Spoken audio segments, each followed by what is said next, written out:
നമ്മളൊക്കെ അങ്ങേയറ്റം ഞെട്ടിച്ച സംഭവമായിരുന്നു അല്ലേ ഈ റഷ്യയിലേക്ക് ജോലിയുടെ പേരിൽ ജോലിയുടെ മറവിൽ നടന്ന മനുഷ്യക്കടത്ത്. ഇപ്പോൾ ആ മനുഷ്യക്കടത്തിൽ 2 പേർ പിടിയിലായിരിക്കുകയാണ്. ഇടനിലക്കാരായ 2 പേരെയാണ് CBI ഡൽഹി യൂണിറ്റ് പിടികൂടിയിരിക്കുന്നത്. ഇടനിലക്കാരായ അരുൺ, പ്രിയൻ എന്നിവരാണ് അറസ്റ്റിലായിരിക്കുന്നത്.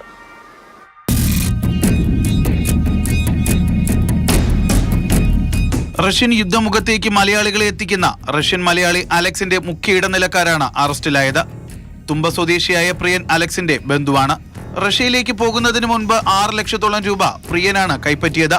തിരുവനന്തപുരം, കൊല്ലം ജില്ലകളിലെ പ്രധാന റിക്രൂട്ട്മെന്റിന് നേതൃത്വം നൽകിയതും പ്രിയൻ തന്നെയാണ്. പ്രിയനെതിരെ റഷ്യയിൽ നിന്നും നാട്ടിലെത്തിയവർ CBIക്ക് മൊഴി നൽകിയിരുന്നു. ഇതിന്റെ അടിസ്ഥാനത്തിലാണ് CBIയുടെ അറസ്റ്റ്.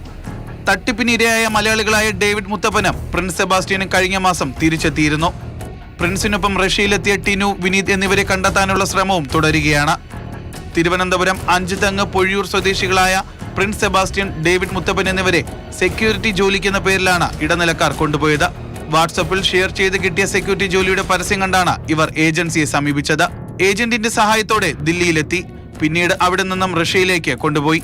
പരിശീലനത്തിന് ശേഷം കൂലിപ്പട്ടാളത്തോടൊപ്പം ചേരാൻ നിർബന്ധിക്കുകയായിരുന്നു. Jibin JB, Mathrubhumi news, Thiruvananthapuram.